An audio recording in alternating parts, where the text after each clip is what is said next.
I gotta fix whatever this is right now. Final semester MIT. Dad, who do you think is actually watching these? Maybe someone. Okay, well, bye, someone.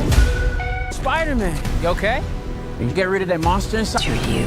If you're gonna do something, you better do it now. School anymore? ಸ್ನೇಹಿತರೆ, ಇಂದು ನಾವು ಮಾತನಾಡೋಣ spider man the brand new day ಬಗ್ಗೆ ಅಂತ ಹೇಳ್ಬೋದು. ಹೌದು, ಹೊಸ cinema ಅಂತ ಹೇಳ್ಬೋದು ಕನ್ನಡದಲ್ಲಿ, ಆದರೆ ಜೊತೆ ಬೇರೆ ಬೇರೆ ಲ್ಯಾಂಗ್ವೇಜಲ್ಲಿ ಕೂಡ ರಿಲೀಸ್ ಮಾಡ್ತಾ ಇದ್ದಾರೆ ಅಂತ ಹೇಳ್ಬೋದು. ಅಭಿಮಾನಿಗಳ ಬಹಳ ದಿನಗಳಿಂದ ಕಾಯ್ತಿದ್ದ ಸಿನಿಮಾ ಇದು. ನೋ ವೇ ಹೋಮ್ ನಂತರ ಪೀಟರ್ ಪಾರ್ಕರ್ ಅವರ ಜೀವನದ ಸಂಪೂರ್ಣ ಬದಲಾಗಿದೆ ಅಂತ ಹೇಳ್ಬೋದು. ಈಗ ಅವರನ್ನು ಕೂಡ ಯಾರು ಗುರುತಿಸಲಾಗೋದಿಲ್ಲ ಮತ್ತು ಇದೇ ಹೊಸ ಆರಂಭ ಬ್ರ್ಯಾಂಡ್ ನ್ಯೂ ಡೇ ಅಂತ ಸಿನಿಮಾದ ಮುಖ್ಯ ವಿಷಯ ಅಂತ ಹೇಳ್ಬೋದು. ಈ ಸಿನಿಮಾದಲ್ಲಿ ಟೈಮ್ ಹಾಲೆಂಡ್ ಮತ್ತು ಸ್ಪೈಡರ್ ಮ್ಯಾನ್ ಆಗಿ ಅದ್ಭುತವಾಗಿ ಕಾಣಿಸಿಕೊಂಡಿದ್ದಾರೆ ಅಂತ ಹೇಳ್ಬೋದು. ಈ ಬಾರಿ ದೊಡ್ಡ ಮಲ್ಟಿವರ್ಸಲ್ ಗಿಮಿಕ್ಗಳಿಗಿಂತ ಪೀಟರ್ ಪಾರ್ಕರ್ ಅವರ ವೈಯಕ್ತಿಕ ಹೋರಾಟ, ಜವಾಬ್ದಾರಿ ಮತ್ತು ಒಂಟಿತನದ ಮೇಲೆ ಹೆಚ್ಚು ಗಮನ ಕೂಡ ನೀಡಲಾಗಿದೆ ಅಂತ ಹೇಳ್ಬೋದು.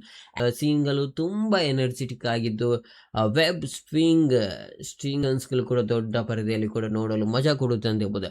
ಬ್ಯಾಕ್ಗ್ರೌಂಡ್ ಮ್ಯೂಸಿಕ್ ಆಗಿರ್ಬೋದು ಕೂಡ ಪ್ರತಿಯೊಂದು ಕೂಡ ಆ್ಯಕ್ಷನ್ ಸನ್ನಿವೇಶ ಕೂಡ ಅದ್ಭುತವಾಗಿದೆ ಅಂತ ಕೂಡ ಹೇಳ್ತಾ ಇದ್ದಾರೆ. ಎಡಿಟಿಂಗ್ ಆಗಿರ್ಬೋದು, VFX ಸೂಪರ್ ಆಗಿದೆ ಅಂತ ಕೂಡ ಹೇಳ್ತಾ ಇದ್ದಾರೆ. ಆದರೆ ಸಿನಿಮಾದ ಕೆಲವೆಡೆ ನಿಧಾನವಾಗಿ ಸಾಗುತ್ತದೆ. ಕೆಲವು ಪಾತ್ರಗಳಿಗೆ ಇನ್ನಷ್ಟು ಸ್ಕ್ರೀನ್ ಟೈಮ್ ನೀಡಬಹುದಾಗಿತ್ತು ಅಂತ ಕೂಡ ಅನಿಸುವ ಭಾವನೆ ಕೂಡ ಬರುತ್ತೆ. ಆದರೆ ಕ್ಲೈಮ್ಯಾಕ್ಸ್ ಮತ್ತು ಪ್ರೋಸ್ ಕ್ರೆಡಿಟ್ ಸೀನ್ ಮಾರ್ವೆಲ್ ಅಭಿಮಾನಿಗಳಿಗೆ ಮುಂದಿನ ಸಿನಿಮಾಗಳ ಬಗ್ಗೆ ದೊಡ್ಡ ಕುತೂಹಲವನ್ನು ಕೂಡ ಹುಟ್ಟಿಸ್ತಾ ಅಂತ ಹೇಳ್ಬೋದು. ಒಟ್ಟಾರೆಯಾಗಿ ಹೇಳೋದಾದರೆ ಸಿನಿಮಾ ಅಂದರೆ ಬೇರೆಯೇ ಇರುತ್ತೆ ಅಂತ ಹೇಳ್ಬೋದು. ಅದೇ ರೀತಿ ಈ ಸಿನಿಮಾ ಅಂತೂ ಕೂಡ ಅದ್ಭುತವಾಗಿದೆ. ಯಾಕಂದರೆ ಸ್ಪೈಡರ್ ಮ್ಯಾನ್ ಅಭಿಮಾನಿಗಳಾದರೆ ಈ ಸಿನಿಮಾವನ್ನು ಕೂಡ ಖಂಡಿತವಾಗಿ ನೋಡಲೇಬೇಕಾಗುತ್ತೆ ಅಂತ ಹೇಳ್ಬೋದು. ಆ ರೀತಿಯಾದ ಅದ್ಭುತವಾದ ಸಿನಿಮಾ ರೇಟಿಂಗ್ ಬಗ್ಗೆ ಕೂಡ ನೋಡಿದ್ರೆ 5ರಲ್ಲಿ 4 ರೇಟಿಂಗ್ ಕೊಡ್ಬೋದು, ಅಷ್ಟರ ಮಟ್ಟಿಗಿದೆ. ಈ ರಿವ್ಯೂ ಇಷ್ಟ ಆದರೆ ಲೈಕ್ ಮಾಡಿ, ಕಮೆಂಟ್ನಲ್ಲಿ ನಿಮ್ಮ ಅಭಿಪ್ರಾಯವನ್ನು ಕೂಡ ತಿಳಿಸಿ.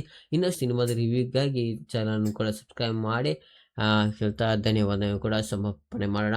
ನೆಕ್ಸ್ಟ್ ಒಂದು ಮೂವಿಯ ರಿವ್ಯೂಯಲ್ಲಿ ನಾವು ಸಿಗೋಣ.